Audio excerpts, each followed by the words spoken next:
Good afternoon. Good afternoon. Okay. How many of you are working on AI agency? Very few hands. So my job is easy. Okay. So today I'm going to talk about something more about on agentic AI, but more from a business outcome point of view. So many of us know about the potential that AI agents can bring to an organization, but how can you realize the value by building the AI? That's what I'm going to talk about. I'm going to share some of my best practices that I came across while solving these problems. Who is here? Okay. What else? So whenever you look at him, what do you remember?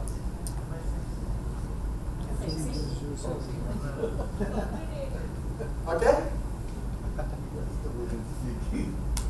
So he is a secret service agent, right? He has a mission to achieve. He has access to all the weapons in the world. He has full autonomy. And his goal is to achieve the mission, right? Don't you want to build an agent which can do the same thing for your enterprise? Yes, right? But within the control of an enterprise. That's what more important, right? So very soon, we may see that 15% of the enterprise decisions are going to be automated. So when you are doing 15% of the decisions autonomously, how can you control your agents and keep them in a secure way and still achieve the business outcome? That's what I'm going to talk about it. Everybody is talking about agents, but at the same time, we are also hearing a lot of stories about agents are failing. Why they are failing? So let's take an example. So he went to a nice vacation to a beach. You had taken a photograph and you uploaded to the online. You got so many likes. If you just zoom in, you see there is a lot of garbage lying behind the beach as well. So why I'm talking about it? So whatever the demos that you see on agentic AI, it's only the camera view that they look at, show you, right? What is good, what is possible. It is very, very important for you to understand your enterprise scenario, how your data looks like, how your process looks like, and see that how can you bring the value out of it using agentic AI, right? Don't just try to bolt in agents to the broken processes and the garbage data. It does not give you any value. So what is important for you is that you need to redesign the processes, you need to bring humans in the loop, and you need to improve the data quality, then only you can see the value. So I will talk about some of the best practices that you can follow to do that. One of the important things that you need to be understanding is that any time when you are working on a technology, right, technology should always solve the business problem. So that means you need to start with understanding what is your business objective, what your business is trying to achieve, right? So from business objective, you need to break down them into the strategic goals. Those goals will be further driven down to the tactical goals, and then you see that what agents can achieve, what goals can agents achieve from those strategic goals, right? That's how you design it. Most of the times, people are trying to build the static workflows, even if they can perform with static rules, they are trying to force fit the agents. Don't do that. So agents are good when if you have a goal, and to achieve that goal, if there are multiple paths to achieve that goal, then agents work in the best possible way. Another important thing is that when you are building an agentic AI workflow, each workflow you are trying to optimize some specific goal. But when you look at an enterprise scenario, enterprise will have multiple goals that they want to achieve. Don't optimize single goal in isolation. You need to ensure while you are trying to optimize the revenue, at the same time your cost should not go down, right? Your cost should not increase too much. At the same time, customers should not feel unhappy. So at the same, while you are trying to optimize some metrics, you should ensure you are trying to balance the other metrics as well. So how do you do this? This will not be encoded into a single workflow. These things should be sitting outside the agentic AI workflow to control that whether you are able to achieve your organizational goals or not. Now, the important thing is that everybody is talking about where the humans play the role. This is another important aspect that you need to look into when designing agentic AI system. On the left side, you can see that people are reviewing every step in the agentic AI process. On the right side, you can see only when things goes wrong, that's when it is escalated to the humans to further resolution. So you need to understand your process and see that where the handoffs occur from human to human, and where the verification is required in the current process, and see that where the human judgment will end. These are the things that will help you to redesign the processes. And another important thing is that these are the three important terminologies: autonomy, agency, and authority. Autonomy talks about can your agents can make a decision independently.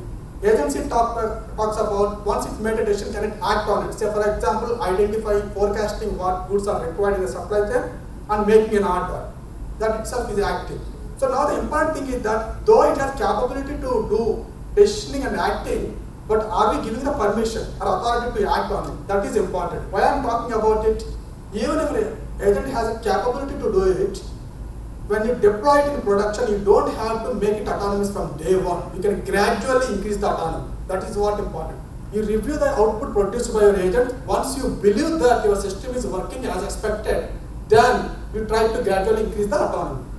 More importantly, when our agent is making an action, say for example, it is buying something online, do you just want to make an action?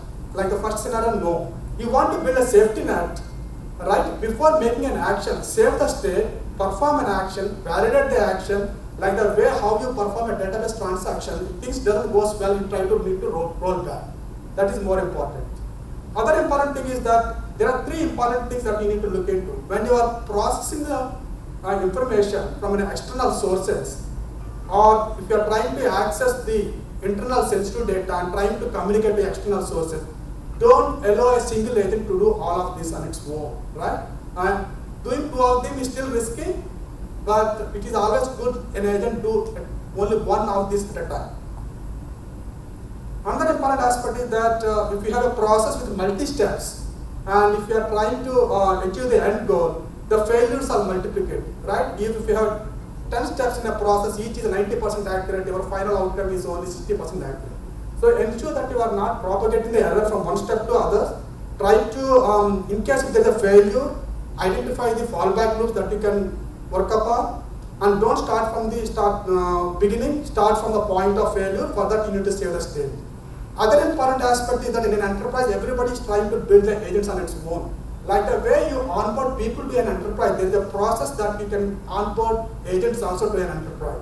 So build the agents, evaluate, onboard, observe how an agent is performing. If an agent is no longer required, revoke all the permissions and decommission the agents.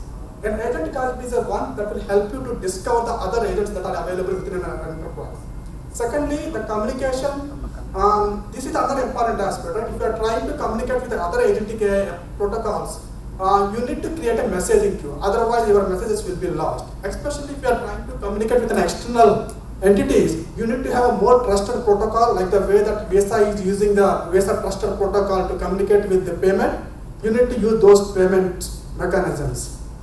Similarly, when you are using the tools, there are so many tools, right? There are thousands of tools an enterprise is going to use. So you need to follow a process of bringing in a tool and then registering the tool to the MCP server, and then you can start using this tool. More importantly, you need to define the policies, right? How an agent can access a particular resource, right? This is what you define. Multiple times in an enterprise, these policies are overlapping. There is no clear clarity who can access what. So try to ensure that you are creating a right policy so that your agents can access the information in a proper way. Memory is utmost important for an agent to work, otherwise it doesn't remember what it has done previously, right? So there are different types of memory. I will not go into the detail. So one talks about the past interactions, another talks about what are the successful events that it had in the past, and the third talks about the facts that it has. More importantly, what you need to know is that how are you going to manage your memory? Are you going to write the memory during the hot path while the execution is happening, or during the cold path when the execution is completed? The last important part is the evaluation. How are you going to evaluate the agents, right? So earlier you were trying to build the agents in a lab. Don't just roll out the agent just by testing in the lab environment, right? You need to test on the real world data in a gradual way. Similarly, when you are testing the agent, there is no one defined path that you can say that, okay, following this path, this is the correct, right? So there are multiple paths. You need to look at the path divergence. How many times my agent is moving to a different path to achieve the goal? And the last one talks about You don't try to optimize a single agent. You have to optimize the workflow end to end. And this is another important aspect. As you are trying to integrate your agent at a function level or an enterprise level or an ecosystem level, that's when you need to try to inherit the policies that are required for your agent to perform more importantly. I will go very quickly. There is a joke that there are more pilots in enterprise than pilots in the airlines industry. So what my recommendation is that when you start building the solution, think from an enterprise scale. You don't have to do from a large scale, and day one, think what is required to scale your solution and start developing the solution. And this is another important aspect. Many of you have seen this, right? When there's a blackout in San Francisco, all the autonomous cars were stopped. Why I'm talking about it? It's very easy to transfer the work from humans to agent. But if there is a blackout scenario like that, if all your agents are waiting for humans to confirm, how do you handle that scenario, right? You anticipate those scenarios in your business and try to address them much early. This is another important aspect. Many people think that I have a process, I have a magic wand, I can turn that process into an autonomous project. That won't happen just like that. What you need to do, first of all, you need to codify the task scenario. The experts, whatever the experts use to perform those tasks, you need to codify them. There are mechanisms that you can use to codify that knowledge and use that knowledge to redesign your workflows. This is another important aspect. Now, how bringing humans in the loop, earlier people used to do things on their own. Now people are reviewing the outputs. You have a lot of things to review, right? So error rate is very low, lot of things to review, and you need to do the review in the real time. So many people, what they are doing without actually reviewing rubber stamp, this is done correct. So now you are liable for the incorrect things that produced by the agent. So don't do that. Build in proper processes and mechanisms to address that. And when a person is in the loop, ensure the person knows how to override the outputs produced by the AI. Right? You need to have the authority to override it. And the last important is that capture the feedback and use the feedback to improve the process. I will try to skip this. What I am trying to say is that don't try to, there's a learning process that you can see. Learning improves over a period of time. If you don't apply the skills over a time, you will forget things, right? So don't do that, and people just delegating every work to the AI. People who are reviewing, they are suffering, right? Take care of this. This is another important aspect. Now the process changed. What is important? Everybody is talking about what skills are important, right? Design thinking skills will help you to understand the problem better. Critical thinking will help you to understand the output produced by the AI solutions better. Those two are important.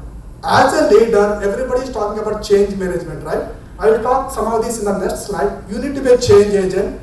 And this is the last important aspect, right? Every $1 you are investing in a tool, invest similar money in upskilling your people.